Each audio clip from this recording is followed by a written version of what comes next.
The 19th century was known for a new wave of imperialism as European powers, Japan and the United States, seized control of new territories and conquered peoples in Asia and Africa. The race for new colonies was fueled by competition among the European powers, nationalism and demand for raw materials, superior technology and a belief in racial hierarchies. In Latin America, independence movements struggled in the throes of Spanish authority succeeded by the mid-19th century.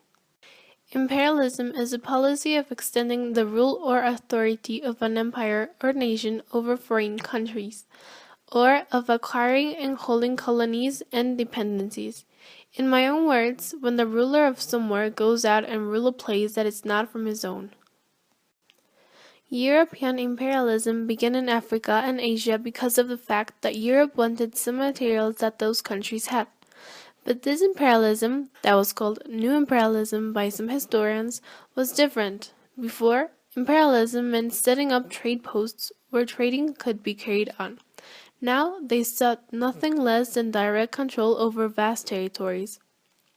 The main reasons behind imperialism are that capitalist states in the West were looking for both markets and raw materials such as rubber, oil, and tin for their industries. Also, competition had a lot to do, and they acquired colonies abroad in order to gain advantage over their rivals. The factors that facilitated imperialism were the Industrial Revolution that led to the need to add land and new markets, the economic competition, technological advances, racism, social Darwinism, and westernization of the foreigners.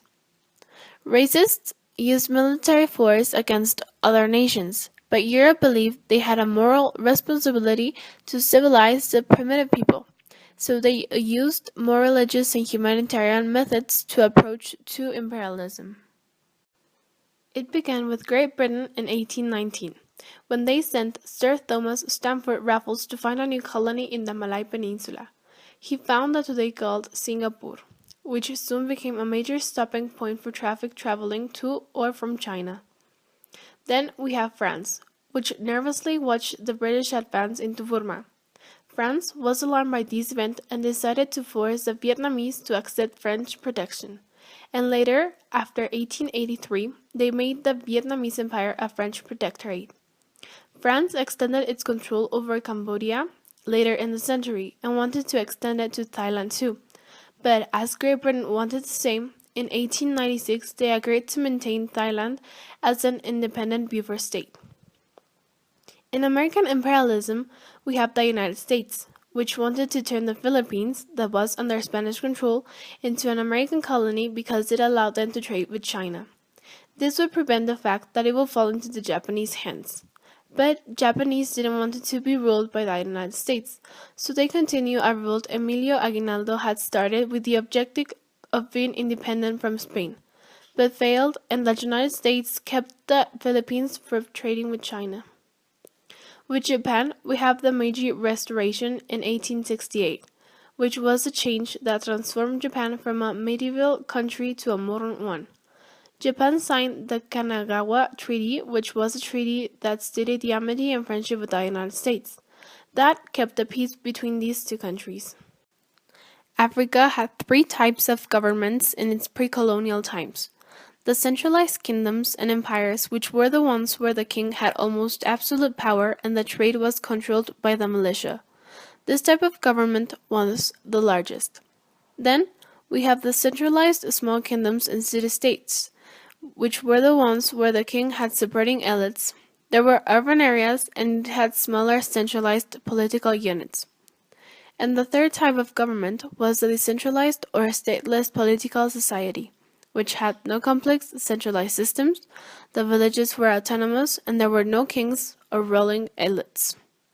Imperialism in Southeast Asia starts when there is a demand for Asian products that drove imperialists to seek for possessions of Southeast Asian lands. Western powers controlled the government and economies of the colonies through direct and indirect rule.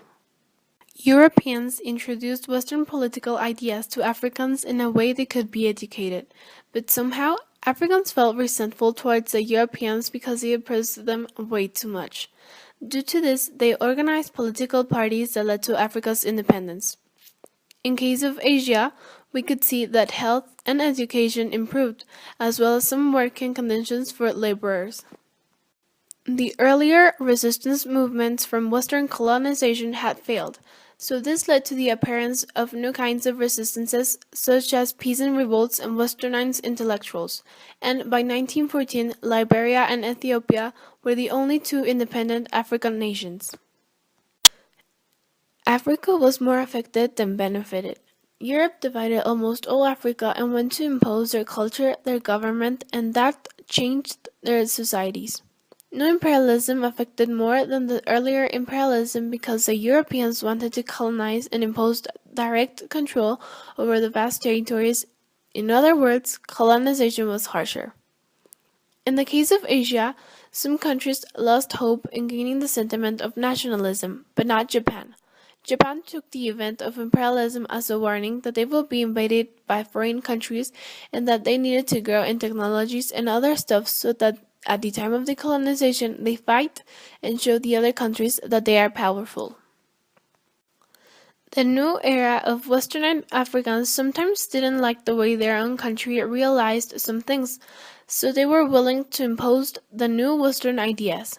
But other Africans felt resentful because of the European oppression, so this is where they got together to make it stop. In my opinion, I think that without imperialism, a lot of the places in the world wouldn't be as civilized as they are today. From that point of view, imperialism helped. But from a negative point of view, imperialism also prevented a lot of personal cultures from growing due to them imposing new cultures and ways of living.